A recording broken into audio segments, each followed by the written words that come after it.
Hey, what's up guys and welcome back to askNK. This is a weekly rundown of events, updates and beautiful stuff happening within the Blender community, Blender Foundation and also Blender as an app. And this week we have a couple of things that we would like to catch up with, and these are quite interesting stuff. So getting started, if you go over to the Blender development section where you get to see a couple of things that are being in the works. And we already talked about the Blender 3.0 being in beta and 3.1 being in alpha. If you go over to the section called latest changes, you would see that certain things are beginning to build up for 3.1. Of course, these things are still very sketchy, but it looks very interesting to see that we're now having some things coming to Grease Pencil, the nodes and physics, and also the user interface. So if you go ahead and check these things out, you would see, they're not a lot, but it just makes sense to see that there's already development going for this ones in terms of the geometry node. And also for the section that deals with the user interface, we now have a file browser thumbnail that appears once you're viewing fonts. So for those who would like to preview their fonts when they open it up, you would definitely find this one very interesting, as this is what you get if you're working with 3.1. But with that said, let's take a look at some of the new improvements and things that are now in 3.0 and some of the cool things that you can now work with. First off, we have things that has to do with the geometry node. The geometry node itself has taken a life of its own totally, and it is evolving to something that is just extremely interesting. Right now we're having a fill cap option once you're working with a curve to mesh node, which I think would come in very handy for lots of people. At the same time, there is an add brick texture node that is now here. Of course, there are a couple of textures that are currently available with the geometry node, but this is one of the additions that you can work with. There's also an add image socket to switch node, and this one comes in very handy, especially for those who like to switch between two different images. And to actually illustrate that, if we pop up a Blender that we have here and we go over to geometry node, let's just add a brand new stuff. We'll talk about this whole UI thing very soon, and we go in and dive and type in the word switch and launch that in. If we click on this button, you would now notice that we have the image. So at this point you can switch between two images. So if you have like two images you like to switch between them, this now works, and it is something that you can now easily play with. Now before we talk about the UI, let's talk about one more thing that deals with the geometry node that makes sense. Within the geometry node as well, some sockets have been renamed, and this has to do with the input and output of these sockets. For example, we have the subdivision surface, as right now it has been renamed to mesh, and of course we have the point to volume, as you can now use points as inputs and also volume as the output node name that you have. Distribute point to faces now uses the word mesh as an input, and this looks pretty cool. What I mean by those changes are, if we type in the word point, alright, if we go over to where we have the point to volume, you can see that we have these loading as points, and then these are the one jumps out as volume, contrary to what we had in 2.93, which just simply deals with this. That if we throw that in and we go ahead to get that point to volume and press the enter key, we have geometry here and geometry there, and that wasn't properly, it doesn't really illustrate the idea of what this node is doing, but right now you can start seeing it. So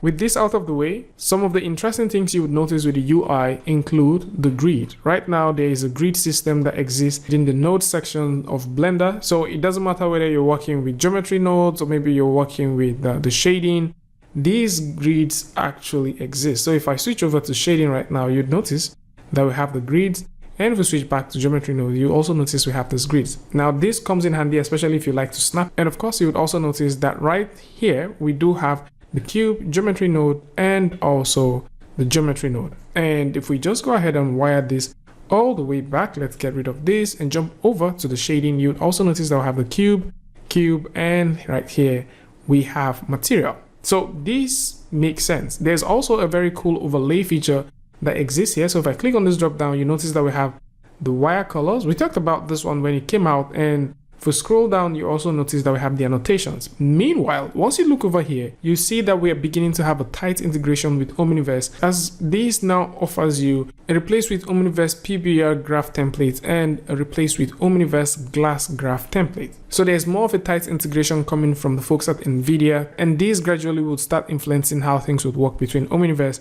and Blender. Now once you switch back from here and we go over to our layout, you would notice that The layout looks pretty clean, it looks nice. Last time we talked about some stuff, we're looking at the idea that things has changed from here, but then there is something that most of you guys may probably not pay attention to, and this is it. Now if we press the tab key and go over to our edit mode, if we choose to select any of this, you'll notice that right now we have these things dropping right here, contrary to what we had in previous versions, that if we switch this, let's just wire this back and forth over here, delete that, jump right here and press the tab key. Right, so contrary to what we had before, that once you select any of these tools, you get to see them here. Right now, I sort of think that this being here makes so much sense. It makes a lot of sense because at this point you even get to see it more clearer. So in this case, I did select this particular knife tool, and you can see we just have only 2 options. But in this case, we now have the X-ray option that has now been added. And while we talk about the knife tool, there is actually an update to the knife tool. So if you're trying to create, or if you're cutting through an object and you right click, you'll notice that your previous cuts still exist. This is not something that you get with the previous version of Blender. So if we click, and right click, you notice everything disappears. But right now, this still stays. So if you press your enter key, you can simply establish that there, and we can go again, and if we're done, right click and you can, preview this if this is what you want to keep. And if you want to keep it, you can press your enter key to keep it. So while we look at this update that we have here, it makes sense to also appreciate the idea that this thing would make lots of people make use of these menus. So in this case, let's say you like to, maybe cut certain loops. At this point, you can just go in and put a number of loops that you want, and you can see that there. And I guess those who have been familiar with working with this previously wouldn't find these things new, but for sure this UI update makes a lot of sense, and I think it's just worth mentioning it. Moving forward, there is also updates to the asset browser, and of course there's a couple of updates to cycles at this point. Also an update that deals with the volume stack size calculation. So for those who would like to render volumes by simply using cycles, and maybe you're wondering how you can save memory while working with this would definitely help you get that up to speed. And while we talk about rendering, there is actually a rendering meeting that happened sometime. So for those who probably want to check out the meeting notes, see some of the implementations and things that will be coming over to Blender 3.1, 3.0 and Metal implementation, link to this is going to be in the description, so you can do well to check it out. And as we move forward, let's take a look at some downloadables. So for those who like to download the Spyderfy, the file is here, so you can come through and get it. Of course, this is the splash screen, so you can get the entire scene here and work with it. Meanwhile, if you do own a Blender Studio account, you can also get early the character rig right here. So the character rig is available for anyone who likes to get it. At the same time, there's a full scene that is available that you can get. So the scene is called the bed spotting, and this is a complete scene that was used in making the Spyderfy. So you might want to come through and check it out if you already have a Blender Studio subscription. So with this said, there is also some more cooler stuff that you guys may want to get. And one of the cool things that you might want to get might be this node. So there's a couple of sample, or should I say demo files that is available. So this is a geometry node design. This is also another geometry node design, another one, and another one. So if you like to get this right now, I'm going to put this link in the description that can bring you over to the geometry node field section, where you can grab all these ones and play with it. And of course, if you like to take a look at the previous ones, you can simply go back and you can see all the previous nodes that exist here, and you can play with them, download them, learn from them, and start getting very good with it. And while we speak about the things that you might want to play with and learn, currently the November is going on, and I think this might be the best time for most of you guys to get into nodes, and you can start getting a couple of ideas and also getting inspired by some works from the folks that are participating in this year's November. So there's a lot of cool works going on here, so you might actually come through and check these ones out, see some of the interesting things that is happening. Some nodes are being shared here for free, so you might want to grab them and also learn from them. And while we talk about things that you might want to check out, you might also want to consider taking a look at the Flench node. And Flench node is made available by Flench Graham, and he has actually gone ahead to create these nodes and drop them right here. So the node groups are Blender 3.0 node groups, so you can work with them, and he has created some amazing piece with this, and It looks very interesting, and of course I would suggest that you also come through and grab it, you know, ungroup this thing, see how you created this stuff, and start working with it. These nodes right here, they are totally for free, so you can just come through and pick these nodes here and start working with it. Meanwhile, there's a couple of other things that you might want to work with, and one of them has to do with the Mixamo 2 Rigify. So this is a brand new add-on that was just released about 3 days ago. So in case you've been wondering how you can convert your Mixamo motions to Rigify or transfer them to Rigify, then this add-on is here, and of course you can take a look at it. There's also an add-on I teased on the community the other time, which is known as the conform object. I'm probably going to make a video about this too, alright, if I lay my hands on them.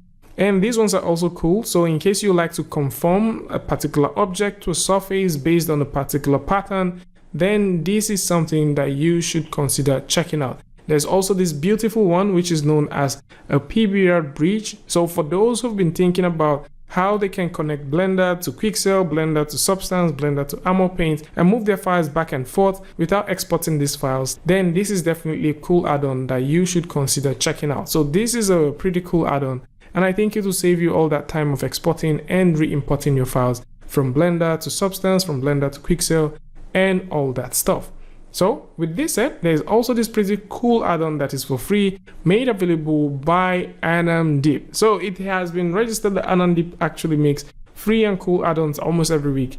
And this week, we do have the Align and Distribute add-on. So this is a pretty cool add-on. The last time we talked about the Bacon Node add-on, and then we did talk about these other one that was a Transfer Image add-on, and then we saw the decals and all that. So you might want to come through and check this one out and see all the cool things that you might want to get with it. And these guys are not the only guys offering add-ons this time. The folks at Blender Cloud are also offering their own add-on. So if you like to get the Blender Cloud add-on, there's a couple of add-ons that are available right now that you can pick. So you can get the Blender Cloud add-on, you can get the Blender Sync add-on, and the beautiful part is you don't need to go online to start downloading some of these things, as most of these things that you have here will be streamed right into your PC depending on how you choose to work with it. So it's pretty interesting to see that there is a cool add-on from the folks at Blender Foundation that can help you get some resources that you can work with directly in Blender. And that's about it. Oh, but before we go, let's take a look at one more thing that I stumbled across. So this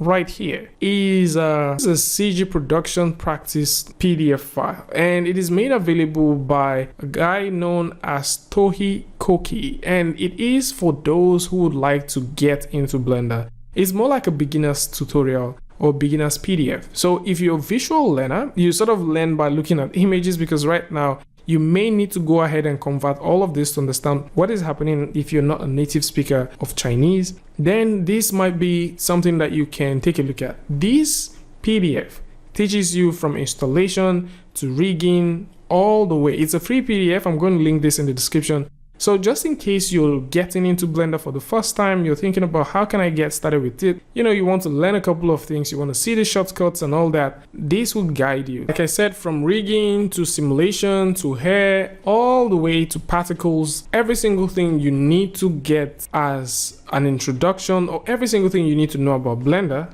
is actually here. So if you're coming to Blender for the first time with a PDF like this, it's more like you will get first-hand information of how to get started with a lot of things. Something else that makes sense is the annotations. So these things are annotated properly, and it looks really nice actually. But either ways, it is good to see that you have it here. And I also didn't mention that the video sequence editor is also being talked about. Animation as well is also being talked about within this PDF. So just a lot of things. I'm not sure if composition was discussed, but there is a lot of things here that will definitely get you up to speed if you just come into Blender for the first time. And the beautiful part, this PDF is for free, so you can go ahead and grab it and start working with it. And that's about it. Lots of cool things for you guys, and of course lots of updates for this week. And for sure, I would like to know what you guys think about this one in the comment section. Links to all of this is going to be in the description, so do well to check it out. Tell me what you guys think about this one, and until I see you guys in the next one, peace.